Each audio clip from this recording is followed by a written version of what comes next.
बनाकर सभी संभागों से बातचीत की और हमारे सभी परामर्शदाता साथियों से हमने उनका परिचय प्राप्त किया था, विद्यार्थियों से भी कई बात की और इसके बाद आज हम एक व्यवस्थित इस पूरी प्रक्रिया को दे रहे हैं। जो आज हम गुरु आदि शंकराचार्य की बात कर रहे हैं, गुरु आदि शंकराचार्य जी आज अपन मध्य प्रदेश में बैठे हैं। मध्य प्रदेश कहाँ पड़ता है? उत्तर में पड़ता है। एक तरह से उत्तर की सीमा का लास्ट पॉइंट मध्य प्रदेश है। तो उस प्रकार से अपन दक्षिण से एक संत जी चले और वो उत्तर में पहुंचे, हिमालय पर कश्मीर तक यात्रा की और वहां पर जाकर उन्होंने एक मठ की स्थापना की। तो गुरु आदि शंकराचार्य जी का जन्म केरल में बहुत गरीब परिवार में हुआ और मात्र 8 वर्ष की आयु में आपने घर छोड़ दिया था, संन्यास ग्रस्त हो गए थे और 8 साल में जब केरल उन्होंने छोड़ा तो पैदल चलते चलते मध्य प्रदेश की धरा पर जो ओंकारेश्वर धाम है वहां पर आप पहुंचे और वहां पर उनको गुरु की प्राप्ति हुई। मध्य प्रदेश का ओंकारेश्वर अपने आप में इतिहास का वो शिवलिंग है, ज्योतिर्लिंग बने हुए वहां पर स्थापित है।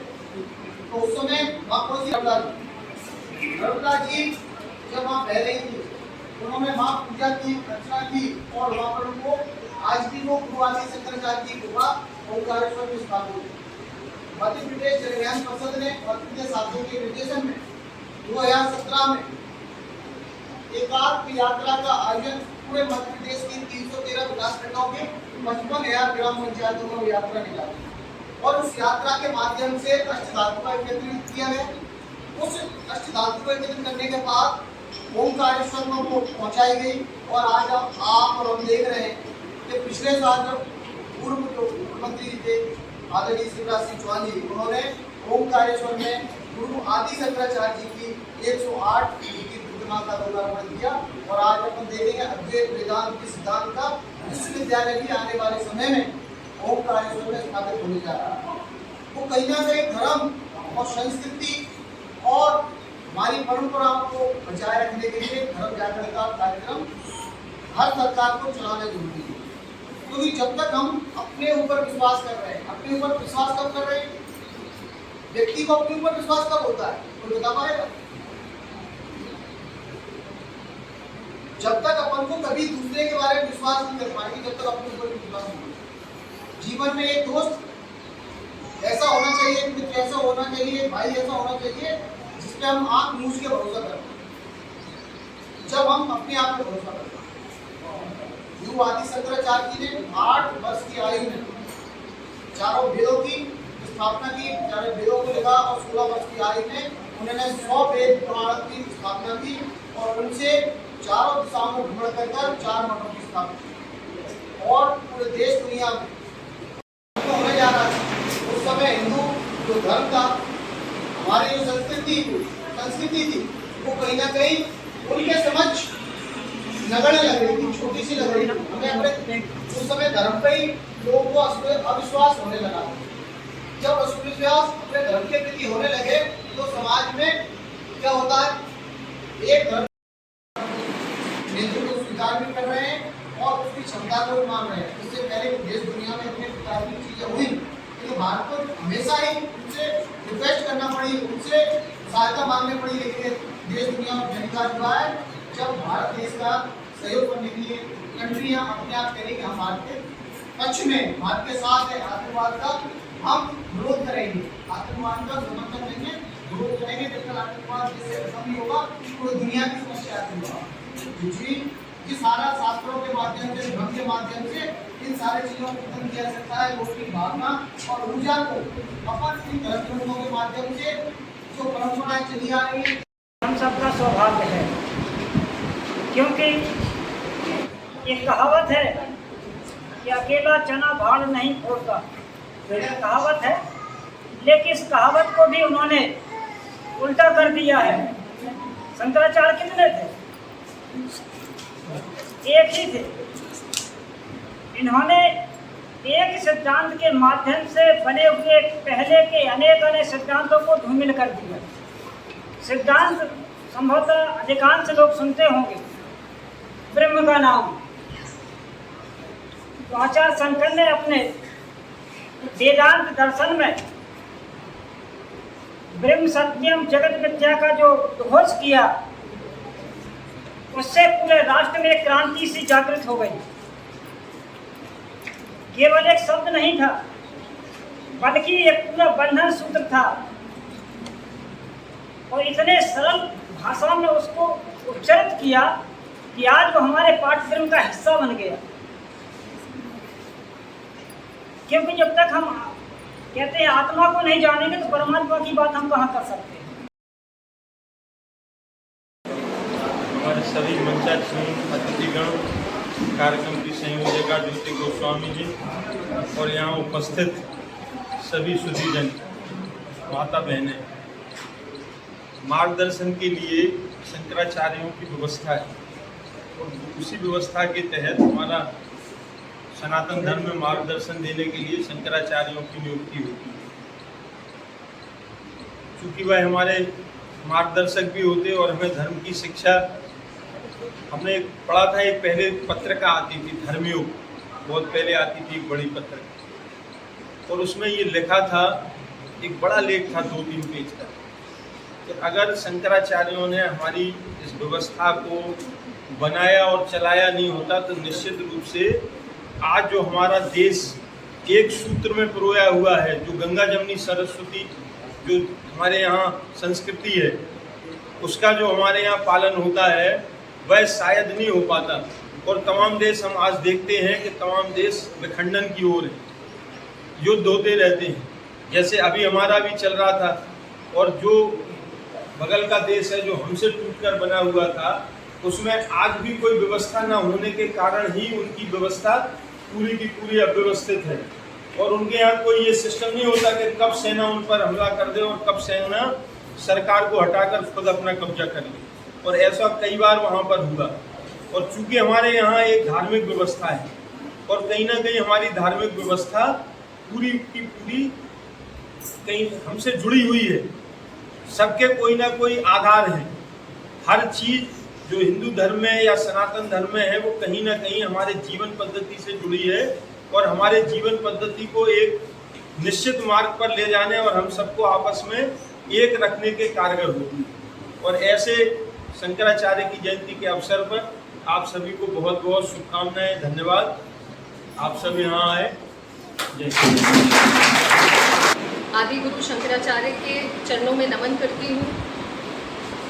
मंचासीन विराजमान जो जन अभियान परिषद के डिस्ट्रिक्ट कोऑर्डिनेटर हैं आदरणीय सेजवाल जी, जो ब्लॉक कोऑर्डिनेटर हैं आदरणीय बहन गोस्वामी जी, नगर पालिका अध्यक्ष आदरणीय ढेंगला जी, जो यहाँ पर प्रोफेसर और आप सबके गुरु के रूप में विराजमान हैं आदरणीय अहिरवार जी, आदरणीय चाचा जी, आपको बहुत बहुत सादर प्रणाम।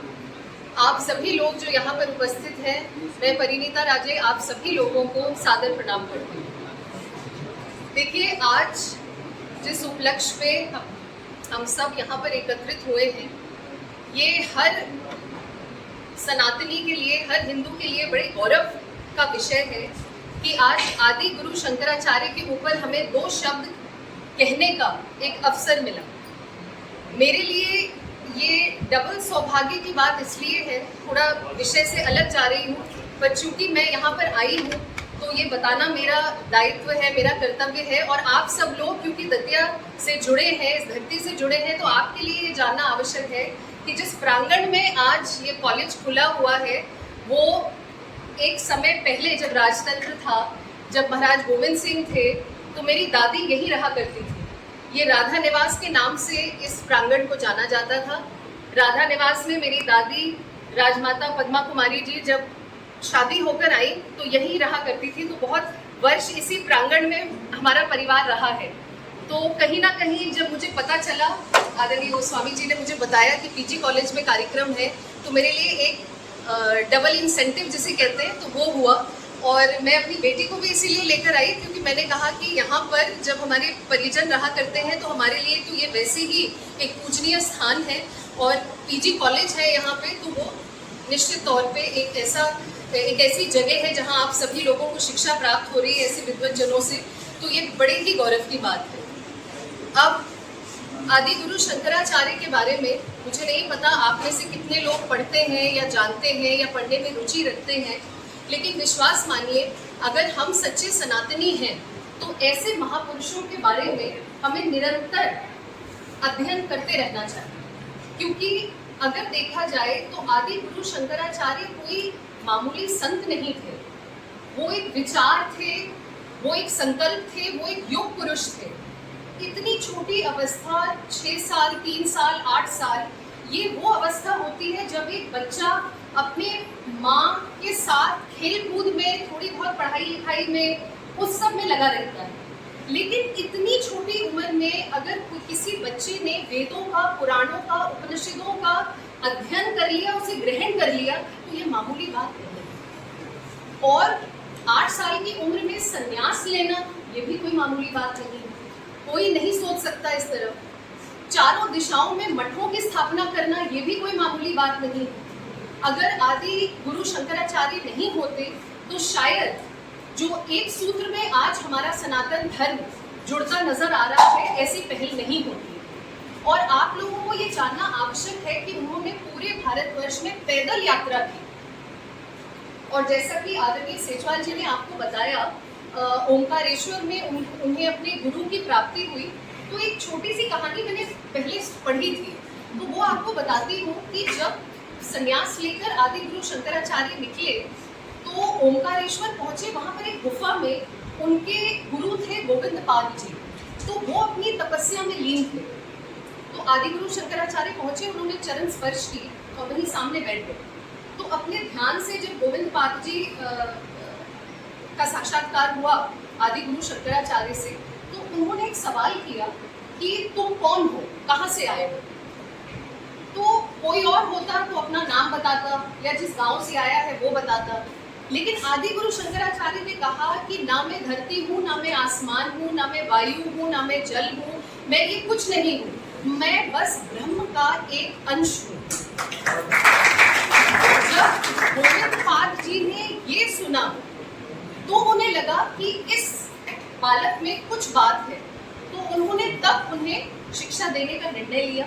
बहुत वर्षों तक आदि गुरु शंकराचार्य जी ने शिक्षा ग्रहण की गोविंद पाद जी से, और शिक्षा ग्रहण करने के बाद ये जो अभी आपने विद्वज्जनों के मुखों से सुना कि ये जो अहम ब्रह्मासी वाली बात है कि हम ही ब्रह्म हैं, ये आदि गुरु शंकराचार्य द्वारा ही चलाई गई बात, क्योंकि उन्होंने कहा कि प्रत्येक व्यक्ति में ब्रह्म वास करते हैं, हमारी आत्मा और परमात्मा एक है। इस चीज की उन्होंने पहल की थी। जैसे आपको एक छोटा उदाहरण दूं, जैसे मिट्टी का घड़ा होता है, तो आप ये तो कह नहीं सकते कि मिट्टी अलग है और घड़ा अलग है, वो तो बात एक ही है ना, मिट्टी का घड़ा है। इसी तरीके से आदि गुरु शंकराचार्य ने समझाया कि आत्मा और परमात्मा एक ही है और वो प्रत्येक व्यक्ति, प्रत्येक जीव में वास करते हैं। इसीलिए उन्होंने इस धर्म के कार्य को आगे बढ़ाया।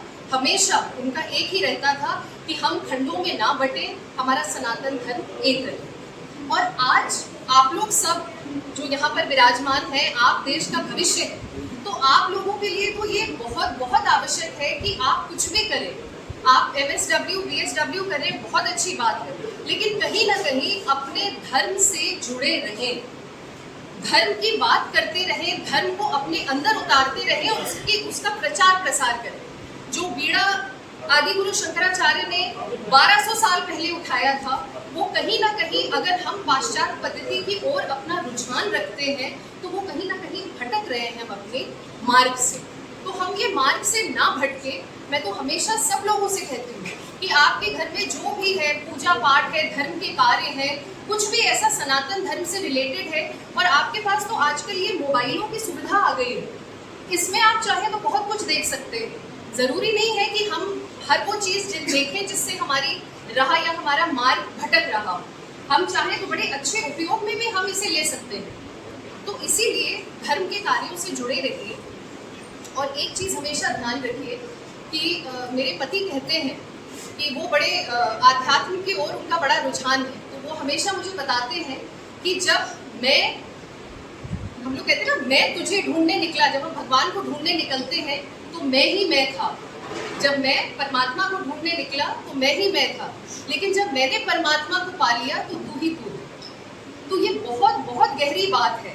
अगर आप इस मार्ग पे निकलेंगे, मैंने ये किया, मैं ये हूँ, मेरा ये पद है, मेरा ये सब कुछ है, इस मैं में कुछ नहीं रखा। हमें अल्टीमेटली किसको देखना है? जो हमारा शीर्ष है, ऊपर जो है परमात्मा। तो उन पर पूरा फोकस करिए, जो हो रहा है उनकी ही कृपा से हो रहा है, और इसी धर्म को आपको और हमें आगे मिलकर बढ़ाना है। और बाकी सब कुछ तो हमारे विद्वज्जन आपसे डिस्कस कर ही चुके हैं इस उपलक्ष्य में। मुझे क्योंकि ये पहला मंच मिला है, तो मैं कहीं ना कहीं जो हमारे मुख्यमंत्री हैं आदरणीय मोहन यादव जी, जो राज्यपाल महोदय हैं, उनका मैं धन्यवाद इस मंच के माध्यम से देना चाहूँगी कि आपने मुझे इस रूप में यहाँ पर पदस्थ किया। जन अभियान परिषद का प्रदेश सदस्य मुझे जो नियुक्त किया गया है, जो कार्यभार मुझे दिया गया है, उसके लिए इस मंच के माध्यम से मैं अपने शीर्ष नेतृत्व का धन्यवाद देती हूँ और उन्हें विश्वास दिलाती हूँ कि हमारे जो डिस्ट्रिक्ट कोऑर्डिनेटर हैं, ब्लॉक कोऑर्डिनेटर हैं, हमारी जो समितियाँ हैं, उनके साथ मिलकर एक सेतु का काम मैं अवश्य करूँगी। जो योजनाएं मध्य प्रदेश सरकार की हैं, उनको जनता तक पहुंचाने का जो है वो हम सब मिलकर, मैं ही अकेली नहीं, हम सब, आप सब उसमें एक हिस्सा बनेंगे। हम सब मिलकर इसको ज़रूर साकार करेंगे और आदि गुरु शंकराचार्य जैसे युग पुरुषों का आशीर्वाद हमारे इस सफल कार्य में हमारे साथ रहेगा। इसी के साथ अपनी वाणी को विराम देती हूँ। जिस गांव में तालाब, ताल तलैया, अपने जैसे और भी समितियाँ हैं, अपने स्टूडेंट है, ग्रुप बनाए, तो ग्रुप गांव में जाके उन सारे जल स्रोतों की साफ सफाई का करने का भी बीड़ा उठाए। इस अवसर पर आप सबने मुझे सुना, इस मंच का बहुत बहुत आभार जो आप सब पधारे। धन्यवाद।